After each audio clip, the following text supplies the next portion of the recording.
What's up? In today's Sunday bonus video, I'm going to go through all the cars I am currently working on, and also a couple cars I just have around the shops. Let's get going. I'm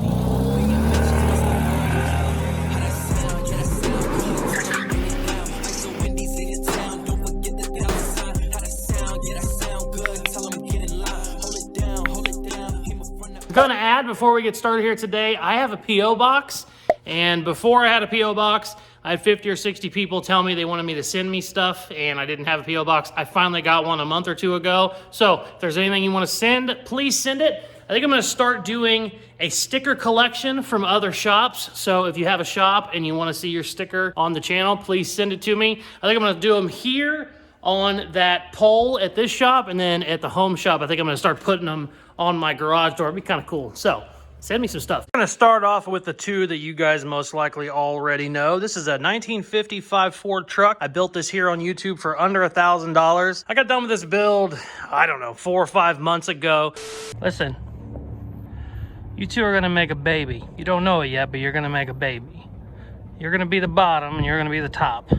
I've been doing a bunch of stuff on it since then, just little stuff that needed to be a little bit more reliable, but the goal is to get this to the owner in the next month. I do have a couple little things I need to tweak. I found out after I got the intake all fixed on it the other day that my gas filler neck is wrong. It actually is just slightly uphill. Gas obviously needs to be at a downhill slope for it to go in. Apparently when I fixed it, I kind of readjusted it. I got it like just almost flat, so gas is not going in it the right way. You could probably still make it work, but it would take you 20 minutes to fill it up, and I'm not going to do that. So I need to tweak that, and then this is going to go to the owner. Obviously, everybody knows the 51 I am currently building. This is a car I'm trying to build for under $3,500. Airbags, turbo, chassis swapped. Big job, this one. Just got the windshield in this week.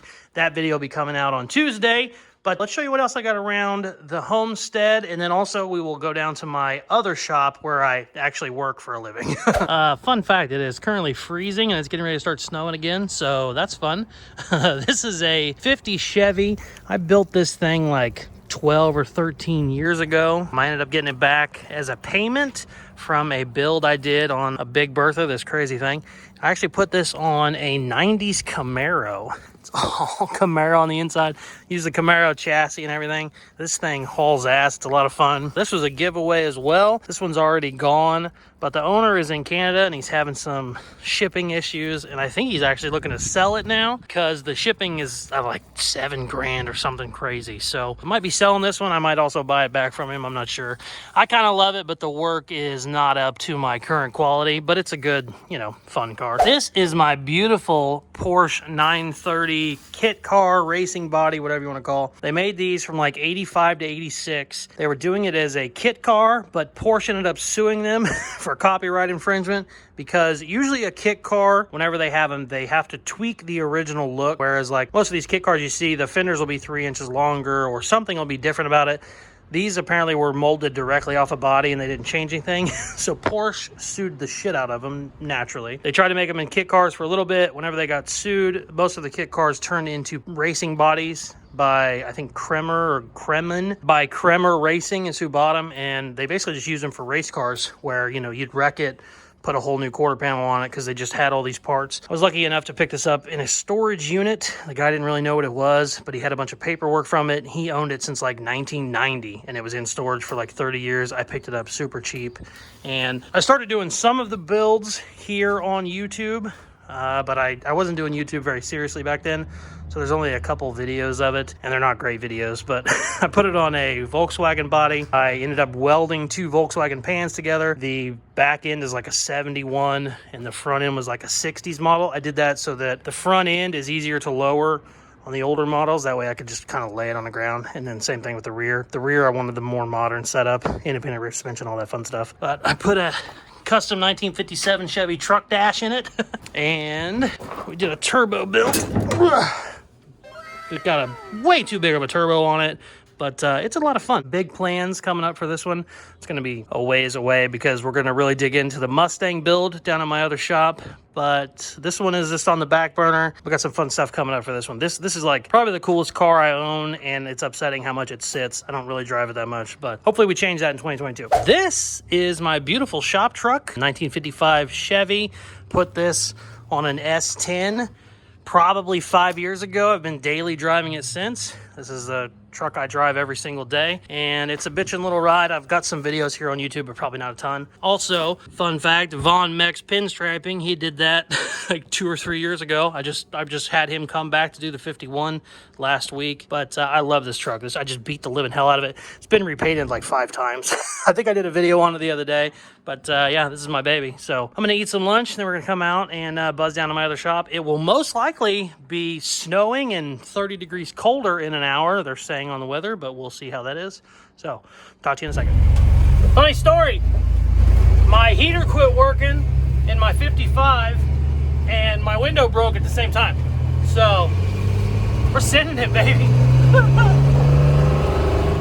Woo-hoo! Damn, it's cold.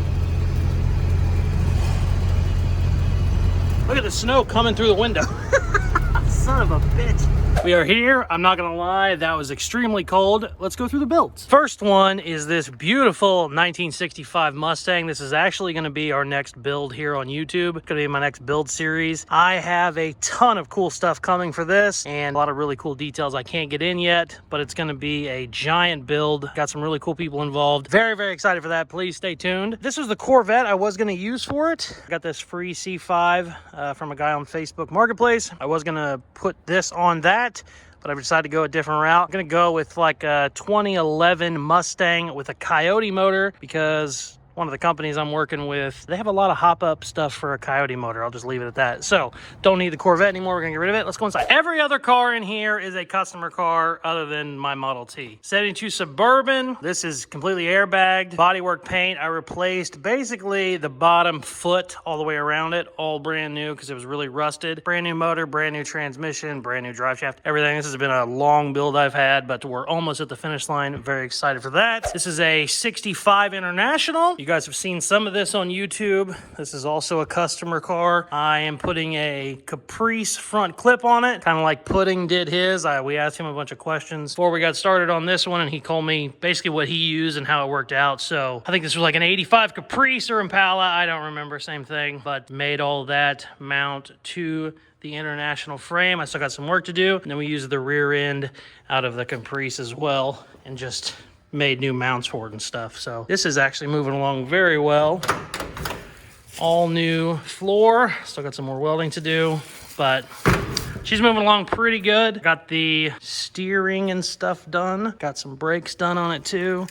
Going through the wiring now. Got to get it all wired up. But it's getting there. We're getting ready to fire this up pretty quick. I think I showed this on a video. I'm not 100% sure if I did. I picked this up from a guy for 400 bucks. I found he had like half of a door. I found another half of a door on Facebook, and then I made the trunk from scratch. So I'm in this Model T for like, I don't remember, 450 bucks something. I'm in it really cheap. And 1927 5-window coupe. I really like these.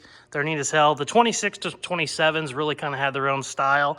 And a lot of guys prefer these to the Model A's. I kind of like them a lot. I don't know how my big ass is gonna fit in there, but we will figure that out. I've been slowly collecting pieces for it. I got a grill coming. I have my front end ready for it. Found a front end on Facebook. It's already upgraded to disc brakes and stuff. Super, super beefy axle, so I'm excited about that. But I'm building that Mustang before I build the Model T, so it's probably gonna stay on that roller for at least 6 more months. This is another customer car, 56 Chevy, 2-door wagon. Really, really cool build. It's got a LS3 in it. Ooh, really, really nice stuff. All airbags around. This came from another shop, and they did a bunch of work to it, and the work wasn't very good, so it came to me, and I've had to fix a lot of their stuff, and then also started adding on to it. All new airbags. Customer decided about halfway through the build, he wanted to put a Camaro dash in it. So we found a wrecked 2012 Camaro, took all the dash out of it, basically remounted all the dash the same way it mounted into the Camaro. That way it can all be unbolted. Then we got a center console out of the Camaro. We got the seats out of the Camaro. There's 4 of them. So, you know, the Camaro would obviously just have 2, but this is a wagon, so there's 2 more Camaro seats in the back. I don't know if my light's getting that or not, but a bunch of work on this. Got the body work really squared away. It had a bunch of rust stuff I had to fix on it, and I am currently waiting for axles on it. Whenever the axles come in, I can basically finish up all the suspension, and we can get it off to somebody who is going to do all the wiring. I could do the wiring, but I told the owner, I said, I don't know if I'm going to do it as fast as somebody who actually works with this stuff, and I got a guy in Kansas City who thinks he can make all the Camaro stuff work the way it did in the Camaro. So I'm really excited about that. So whenever I get that all buttoned up, it's going to go to him where he can get it all wired up, get the motor wired into everything. Then it'll come back here. We're going to do paint, finish off any other thing else we need, you know, just making sure it runs and drives good. And then it's going to get all glossed out black, and then it has a bunch of lights it's going to get on it. It's actually a police car. It's registered as a police car. He's a policeman, and it's going to get all the decals that a police car would have. And then it's got, I mean, just lights everywhere. So this was an older build, and it was actually in a bunch of magazines when he built it 30 years ago. And he built it like a cop car would be 30 years ago. So it was black with white doors, had big lights everywhere, big spotlights. And now we're doing it, we're updating it the same way a modern police car is, which is jet black. It has some reflective stickers on it, but then all the lights are hidden. It has lights for, you know, like the visor lights that'll be behind the glass. Same thing with the lights along the rear window. Just really cool stuff. It's a super cool build. I'm excited about it. Had this one for a while, but finally starting to see the end of the tunnel, which is great. And last but not least, 1955 Ford. This is actually my father-in-law's. He wanted to build this for a while. We got together, we kind of made up a plan. He just said, go crazy. He wants it low, he wants it loud, he wants it fast. We're getting some big old wheels on it.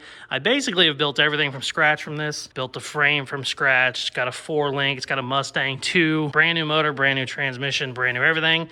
Waiting on some parts. I got a new grill coming for it. Actually, I've been looking for a new grill, but I got a couple pieces coming for it. Gonna get a new hood for it, a new tailgate, a bunch of stuff like that. Still have a little bit of metal work to do, but hopefully I'm going to be starting it soon. I actually just had the cab off, and I got everything welded on the bottom of it. So the new floor I built is not only welded on top, it's actually welded from the bottom now, so I can bolt in all my cab mounts and everything. And hopefully this one will be running here really, really quickly. I got the rear end and everything for it. I am also waiting on axles for this one, so whenever that comes in, I'll go ahead and bolt it all up. I got the third member and everything ready to go. Waiting on parts is kind of part of the fun whenever you're running a shop, especially during COVID time. So that is my shop and the projects I am currently working on down here. It's funny that you don't see as many videos from this place, just because usually whenever I'm down here working, there's not a ton of stuff I can show. A good example is the 56. I work 15 hours on each of these at the very least, but most of the time it's just stuff that's not interesting. I mean, I spent probably 6 hours today dealing with gas tank straps. That's just not a very interesting video. So it's kind of good that I don't film a lot of stuff down here. I'm gonna start doing it more often, obviously, just so I can kind of get more content out of it basically and show you what I'm working on. But I kind of love having both. It's nice having my own personal stuff, and it's next to the house. I can just walk out there in the middle of the night. If I had a personal project here, I have to drive all the way down. Even though it's only a mile from my house, it's just kind of an ordeal. It's a lot easier to just walk out to the garage. Funny story to wrap this up. This is the next day of filming, and naturally there's no sun out there, so I'm gonna show you the Mustang again. There she is. You can get a little bit better look at it when there's not snow all over it. This is going to be our next big build. Like I said, got a bunch of cool stuff to share with that, and I'm really excited about it. I think it'll not only be an awesome build, but I think it'll take the channel to the next level. So stay tuned for that. I'm very excited. We're going to call our quits for there. Thank you guys very much for watching. Please like, share, subscribe, all that good shit they tell you at the end of videos. Check out some more of my other videos. Peace. Love you.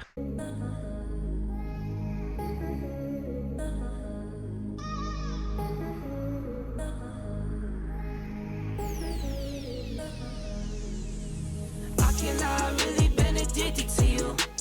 All of my attention I've been giving to you. Caught up in my feelings, I got feelings for you. Caught up in my feelings, I got feelings for you. On my mind, I can't